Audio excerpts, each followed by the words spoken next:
충분히 떨어졌으니까 이제는 반등할 일만 남았다. 지금이 딱 바닥이고 인생 역전의 기회다. 혹시 지금 나스닥 시장을 바라보면서 이런 생각을 하고 계십니까? 만약 여러분이 2026년 현재 시점에서 단순히 많이 떨어졌다는 이유 하나만으로 미국 빅테크 주식에 무작정 뛰어들 생각을 하고 있다면 오늘 영상은 여러분의 소중한 자산을 지킬 마지막 보루가 될 것입니다. 오늘 빅테크 주가 전망의 냉혹한 현실을 마주하지 않는다면 여러분은 남은 2026년 하반기 내내 피눈물을 흘리며 통장 잔고가 녹아내리는 극심한 손실을 겪게 될 것입니다. 반대로 이 영상에서 밝혀낼 시장의 거대한 왜곡과 구조적 비밀을 정확하게 이해하신다면 남들이 공포에 질려 비명을 지를 때 압도적인 자산 방어 능력과 진정한 기회를 포착하는 강력한 무기를 얻게 될 것입니다. 지금 시장은 겉으로 보이는 것보다 훨씬 더 심각한 균열이 진행 중입니다. 2026년 6월 기준 나스닥 종합주가지수는 주간 4.6%, 월간으로는 무려 6%가 넘게 빠지면서 2015년 3월 이후 최악의 월간 하락률을 기록했습니다. 그동안 시장을 견인하던 무적의 매그니피션트 7, 즉 M7 기업들의 시가총액은 이달 들어서만 약 2조 8천억 달러가 허공으로 증발했습니다. 그런데도 왜 유튜브나 수많은 리포트에서는 지금이 줍줍 타이밍이라고 말할까요? 그들이 말하지 않는 진실, 아니 감추고 싶어하는 진짜 위기는 지금부터 시작입니다. 나스닥 조정 구간의 본질을 꿰뚫어 보셔야 합니다.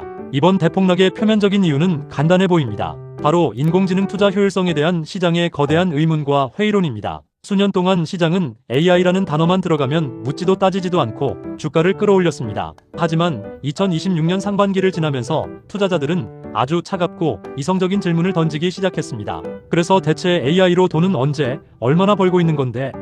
라는 의문이죠. 시장이 기대했던 AI 투자 수익률은 저 멀리 있는데 정작 빅테크 기업들이 쏟아부어야 하는 비용은 천문학적인 수준을 넘어 기업의 기초 체력을 갉아먹는 단계에 이르렀습니다. 여기에 엎친 데 덮친 격으로 공급망 전체가 흔들리고 있습니다. 현재 메모리 반도체 수요가 급증하면서 극심한 공급 부족 현상이 발생했고 이로 인해 가격이 폭등하고 있습니다. 마이크론을 비롯한 주요 공급망 상위 기업들이 시장에 강력한 가격 결정력을 확보해버린 것입니다. 이게 무엇을 의미할까요? M7 기업들은 이제 AI 패권을 유지하기 위해 울며 겨자 먹기로 천문학적인 메모리 부품 비용을 고스란히 지불해야 한다는 뜻입니다. 실제로 이들은 비용 상승에 대응하기 위해 자본 지출 전망을 계속해서 상향 조정하고 있습니다. 버는 돈은 불확실한데 나가는 돈은 확정적으로 폭등하는 이 기괴한 구조가 바로 M7 ETF 하락을 주도하는 보이지 않는 손입니다. 더 심각한 것은 도미노 현상입니다. AI가 세상을 바꾼다고 하니 기존의 소프트웨어 제공업체들이 가장 먼저 타격을 입기 시작했습니다. 세일즈포스나 팔란티어처럼 인공지능으로 인해 기존 비즈니스 모델이 대체될 수 있다는 우려가 제기된 기업들의 주가는 이미 처참하게 부서졌습니다. 빅테크가 충분한 하락폭을 겪었으니 안전할 것이라는 착각은 시장의 전체적인 생태계 붕괴를 보지 못하는 눈먼 장님의 시선과 다를 바가 없습니다. 자, 지금부터가 정말 중요합니다. 수많은 서학개미와 3040 직장인들이 가장 많이 범하는 치명적인 실수가 무엇인지 아십니까? 바로 우량주는 언젠가 반드시 우상향한다는 막연한 종교적 믿음입니다. 하지만 지금 2026년 6월 현재의 시장은 과거의 단순한 기술적 조정을 완전히 넘어서고 있습니다. M7의 지수를 그대로 추종하는 대형 ETF들조차 고점 대비 11% 이상 하락하며 공식적인 조정 국면에 진입했습니다. 반면 S&P 500 지수는 상대적으로 하락폭이 작습니다. 이 극단적인 디커플링이 무엇을 의미하는지 냉정하게 보셔야 합니다. 지수 전체가 무너지는 게 아니라 그동안 시장에 돈을 독식하던 대형 빅테크의 거품이 집중적으로 터지고 있다는 뜻입니다.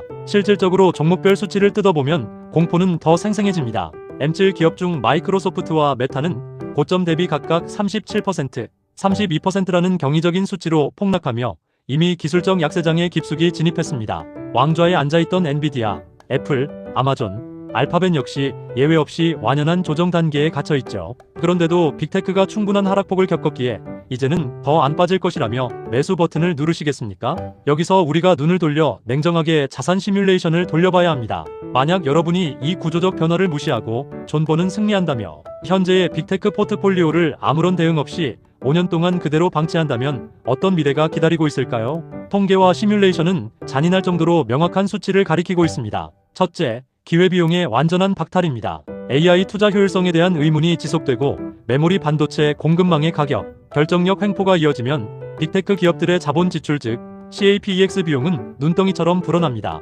버는 돈의 대부분을 부품값을 떼고 인프라를 유지하는 데 써야 하므로 주주환원이나 자사주 매입은 급격히 줄어들 수밖에 없습니다.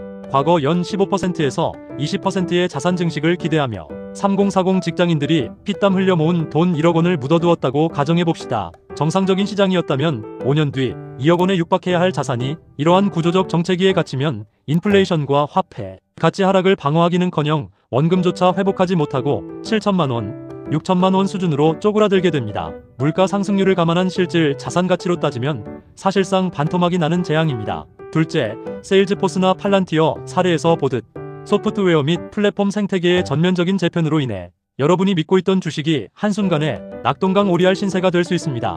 인공지능으로 대체될 우려가 제기된 기업들은 단순한 주가 조정을 넘어 비즈니스 모델 자체가 존폐 위기에 처해 있습니다. 주가가 고점 대비 40% 이상 밀린 상태에서 5년 동안 횡보하는 이른바 잃어버린 5년을 겪게 된다면 여러분의 재테크 수명은 그대로 끝이 납니다. 은퇴 자금, 자녀 교육 자금, 노후 준비를 위해 가장 자산이 폭발적으로 늘어나야 할 소중한 30대와 40대의 골든타임이 빅테크, 잔혹사 속에서 통째로 증발하는 것입니다. 더 큰 문제는 심리적 붕괴입니다. 매일 아침 일어날 때마다 파랗게 질려있는 계좌를 바라보며 직장 생활의 의욕은 바닥을 치고 일상생활은 마비됩니다. 주간 4.6%, 월간 6% 하락이라는 드라이한 숫자 뒤에 숨겨진 진짜 공포는 내 자산이 매달 수백만 원, 수천만 원씩 사라지는 것을 무기력하게 지켜봐야 하는 개인 투자자들의 찢어지는 마음입니다. 2015년 3월 이후 최대 월간 하락률이라는 역사적 기록은 지금이 결코 평범한 조정장이 아님을 엄중하게 경고하고 있습니다. 단순히 낙폭 과대라는 단어에 속아 섣부르게 물타기를 하거나 비투를 감행하는 행위는 달리는 열차 앞에 몸을 던지는 것과 다름없습니다. 공급망 상위 기업인 마이크론 같은 회사들이 가격 결정력을 쥐고 흔드는 한 M7, 빅테크의 마진율은 필연적으로 훼손될 수밖에 없습니다. 이 거대한 공급망의 사슬과 비용의 압박을 이해하지 못하면 여러분의 계좌는 향후 5년 동안 그 어떤 반등의 기회도 잡지 못한 채 서서히 말라 죽어갈 것입니다. 그렇다면 우리는 지금 이 냉혹한 나스닥 조정 구간에서 손을 놓고 바라만 봐야 할까요? 절대 아닙니다. 시장의 판도가 바뀔 때야말로 평범한 직장인이 부의 계급장을 바꿀 수 있는 유일한 기회입니다. M7 빅테크가 고점 대비 30% 이상 폭락하며 기술적 약세장에 진입한 지금 우리가 당장 실행해야 할 구체적인 투자 솔루션은 크게 세 가지로 요약할 수 있습니다. 첫째, 무조건적인 빅테크 물타기를 즉각 중단하고 비용을 전가할 수 있는 자본으로 이동해야 합니다. 현재 마이크론처럼 메모리 반도체 공급망의 최상위에서 가격, 결정력을 확보한 기업들이 어디인지 눈을 크게 뜨고 찾아내야 합니다. 완제품을 만드는 빅테크가 비용 압박에 시달릴 때 그 비용을 고스란히 마진으로 남기는 상위 공급망 기업이나 필수 인프라, 독점 기업으로 포트폴리오의 무게중심을 옮겨야 합니다. 둘째, 압도적인 하방 경직성을 가진 S&P 500 지수 기반의 자산 분산과 고배당 현금 흐름 세팅입니다. 앞서 보셨듯이 M7 ETF 하락폭에 비해 S&P 500 지수는 상대적으로 견고하게 버티고 있습니다. 이는 시장의 똑똑한 돈들이 이미 거품 낀 빅테크를 탈출하여 펀더멘털이 단단한 전통 우량주와 가치주로 이동하고 있다는 증거입니다. 매달 따박따박 들어오는 배당금과 분산 투자가 뒷받침되어야만 시장이 추가적으로 흔들려도 심리적으로 무너지지 않고 버틸 수 있는 든든한 맷집이 생깁니다. 셋째, 분할 매수의 기준점을 완전히 재정의하십시오. 과거처럼 전고점 대비 몇 퍼센트 빠졌으니까 산다는 1차원적인 접근은 파멸을 부릅니다. 각 기업의 인공지능 투자 효율성이 숫자로 증명되는 실적 발표 시즌을 확인하고 자본 지출 전망의 상향세가 멈추거나 실제 매출 기여도가 급격히 꺾이는 변곡점을 확인한 뒤에 진입해도 절대 늦지 않습니다. 지금은 공격보다 철저한 방어가 자산을 몇 배로 불려줄 최고의 공격 전략입니다. 우리가 냉정하게 생각해봐야 할 점은 또 있습니다. 과거 2000년대 초반의 닷컴버블 당시에도 기술적 혁신은 진짜였습니다. 인터넷은 세상을 바꿨고 지금 우리는 인터넷 없는 삶을 상상할 수도 없습니다. 하지만 혁신이 진짜라고 해서 당시 기술주들의 주가 거품이 정당화되었던 것은 아닙니다. 아마존이 고점 대비 90% 넘게 폭락한 뒤 본래의 가치를 찾아 회복하기까지 무려 10년이 넘는 세월이 걸렸다는 사실을 3040 직장인 투자자들은 반드시 기억해야 합니다. 지금의 인공지능 역시 마찬가지입니다. 인공지능이 인류의 미래를 바꿀 혁명적인 기술이라는 점에는 의심의 여지가 없지만 그 기술을 구현하기 위해 들어가는 비용과 실제 기업들이 거두어들이는 매출 사이의 거대한 간극은 반드시 조정이라는 엄격한 대가를 치르게 만듭니다. 빅테크 기업들이 엔비디아의 칩을 사고 마이크론의 고대 역폭 메모리를 사들이며 쏟아붓는 수십조 원의 자금이 과연 언제쯤 구체적인 가입자당 평균 매출이나 비즈니스 모델로 전환될 수 있을지 그 누구도 확신하지 못하고 있습니다.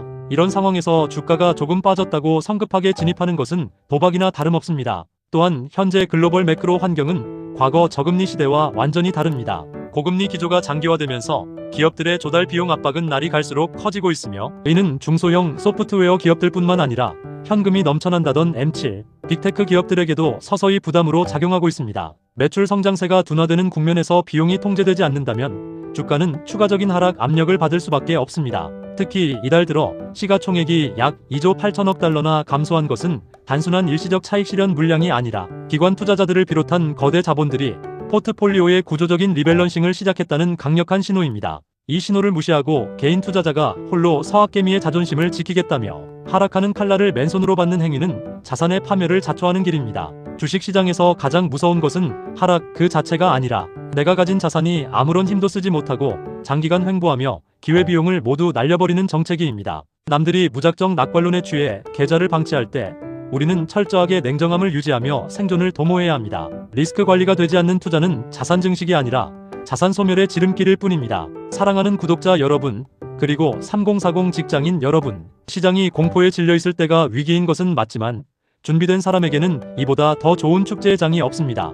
2015년 3월 이후 최대 월간 하락률이라는 공포스러운 타이틀에 숨어있는 시장의 본질과 공급망의 역학 구조를 이해했다면 여러분은 이미 상위 1%의 눈을 갖추신 겁니다. 남들이 많이 떨어졌다는 감정에 치우쳐 대책 없이 물타기를 하다가 계좌가 녹아내릴 때 우리는 철저하게 데이터와 비용 구조를 분석하며 살아남을 준비를 해야 합니다. 오늘 영상이 여러분의 자산을 지키고 2026년 하반기 투자 이정표를 세우는데 도움이 되셨다면 구독과 좋아요, 알림 설정까지 부탁드립니다. 여러분의 소중한 의견은 시장을 이기는 가장 큰 힘이 됩니다. 지금 바로 행동하십시오. 시청해주셔서 감사합니다.